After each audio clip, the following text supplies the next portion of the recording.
Yo le voy a pedir que vayamos rápidamente a la palabra de Dios. Vamos a la Biblia. En el libro de Segunda de Crónicas. El libro de Segunda de Crónicas. En el capítulo 7.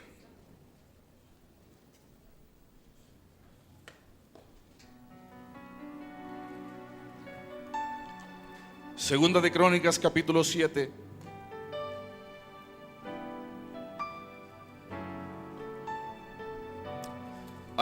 Hay un momento en la historia de la palabra, en la historia de los templos, de los altares de Dios, que todos hemos anhelado.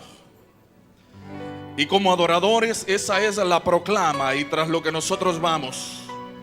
Y es ese momento en cuando Salomón edificó el templo a Dios e hizo las cosas tan de acuerdo a como Dios se lo dijo y al diseño que había obtenido de su padre, y él implementó las cosas con tal excelencia de adoración que el resultado fue que el día que el rey Salomón le ofreció el templo y el altar al dueño del altar, porque Salomón sabía que el altar no era en conmemoración a su papá, ni era el altar del rey Salomón, ni el templo glorioso del rey Salomón, sino que Salomón tenía la verdad en su espíritu, que los altares de adoración le pertenecen no a una denominación, no a una iglesia, no a un ministro famoso de Dios en particular, sino que le pertenecen a Jehová Sebaot, el rey que gobierna sobre los cielos.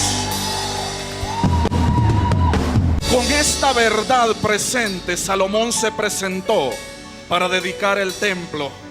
Y en el capítulo 7 de Segunda de Crónicas, en el versículo, en Segunda de Crónicas, versículo 7, capítulo 7, versículo 1 dice: cuando Salomón acabó de orar para dedicar el templo, descendió fuego de los cielos y consumió el holocausto y las víctimas, y la gloria de Jehová llenó la casa. Diga conmigo: la gloria de Jehová llenó la casa. Dígalo conmigo: la gloria de Jehová llenó la casa. Ponga su mano derecha sobre su corazón y diga: la gloria de Jehová llena mi casa, esta que es su casa. Porque antes de llenar el templo físico, el templo del edificio, era necesario que fuera llenada la casa de habitación del Espíritu Santo.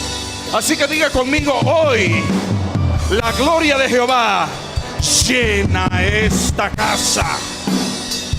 Vuelva a ver a alguien alrededor y profetícelo. Dile: hoy la gloria de Dios llenará tu casa. Aleluya. Y versículo 2: y no podían entrar los sacerdotes en la casa de Jehová,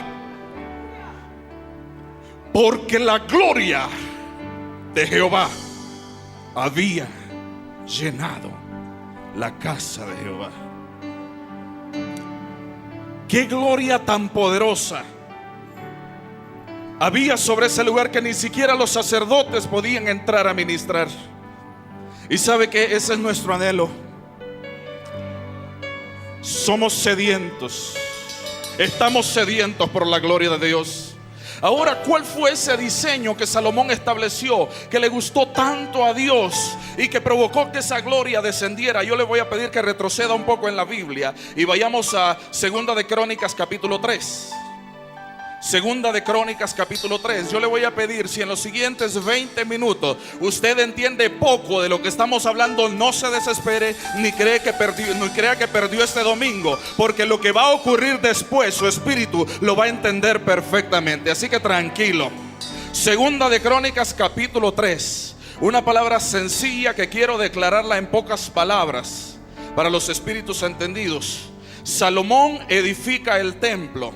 Dice la palabra de Dios en el versículo 1, Segunda de Crónicas 3: comenzó Salomón a edificar la casa de Jehová en Jerusalén, en el monte Moriah, que había sido mostrado a David su padre, en el lugar que David había preparado en la era de Ornán el Jebuseo. Diga conmigo: Salomón edificó sobre el Moriah. ¿A alguno de ustedes le llama la atención este nombre Moriah? ¿Les suena conocido? ¿Sabe en dónde fue edificado ese altar? Que fue tan hermoso y tan fuerte y tan agradable delante de Dios que los sacerdotes no podían entrar a ministrar. ¿Sabe en dónde fue edificado? Exactamente en el mismo lugar en donde en Génesis 22, siglos atrás, Abraham había ido a sacrificar a Isaac. Qué casualidad, ¿verdad? Qué casualidad que el altar de adoración que hace que los cielos se abran y la gloria de Dios descienda, se establece sobre un espacio en donde el mayor adorador de todos los tiempos, porque entregó lo más preciado de sí mismo, el padre Abraham se negó a sí mismo lo que más amaba para entregarlo en el altar a Dios. Diga conmigo, el altar de adoración camina de lado con el sacrificio. El lugar aquel en donde siglos después la gloria de Dios no dejaba entrar a los sacerdotes no era un lugar común y corriente. No era un espacio común y corriente, era un espacio que tenía una historia. Génesis 22 nos habla acerca de esa historia cuando Abraham sacrifica a Isaac. Pero esto no termina ahí, no. ¿Sabe que en el libro de Primera de Crónicas, en el capítulo 21, vuelve a ocurrir otro evento poderoso sobre ese mismo lugar en donde Dios se convirtió en Jehová Jireh para proveerle el sacrificio a Abraham y que no matara a su hijo? Allí en ese mismo lugar, en el libro de Primera de Crónicas, un gran adorador, el salmista David, un hombre que era conforme al corazón de Dios, que amaba a Dios, se derramaba delante de la presencia de Dios, pero era una persona común y corriente, sujeto a pasiones, un hombre que reconocía su pecado. Una vez más él cometió un error e hizo algo incorrecto delante de los ojos de Dios, y debido a su pecado vino un juicio sobre la nación de Israel. Y mire, dice que vino un destructor en los cielos y vino una peste y empezó a matar a la gente de la nación. Pero algo pasó. David se humilló delante de la presencia de Dios. Y en el Primera de Crónicas 21-24, versículo 15, 21-15. Dice: y envió Jehová el ángel a Jerusalén para destruirla, por cuanto él estaba destruyendo. Miró Jehová y se arrepintió de aquel mal y dijo al ángel que destruía: basta ya, detén tu mano. Y el ángel de Jehová estaba junto a la era de Ornán el Jebuseo. Cuando vino la humillación de David y le pidió perdón a Dios, el ángel de Jehová se detuvo precisamente en un lugar que ahora le pertenecía a un hombre que se llamaba Ornán el Jebuseo, pero que casualmente era exactamente el mismo lugar en donde Abraham había presentado sacrificio a Jacob, el monte Moriah. ¿Y qué viene representando esto?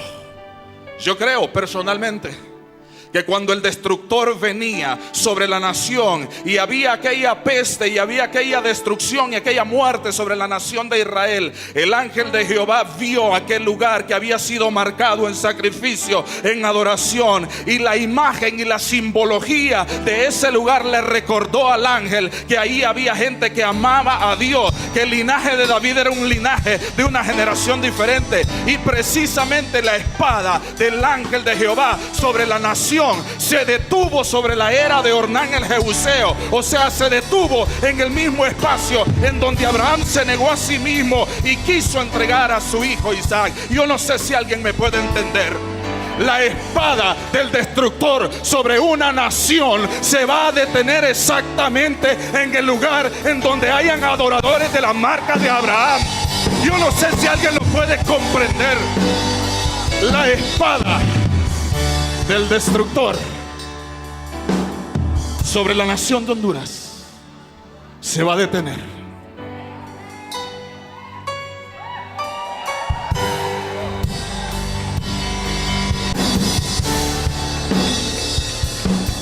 La espada de la violencia, de la muerte, del asesinato se va a detener sobre los cielos de Honduras cuando el destructor mire hacia abajo, el lugar en donde han habido sacrificios, en donde ve a los adoradores que como Abraham se pararon para entregar aquello que era más doloroso que la muerte misma.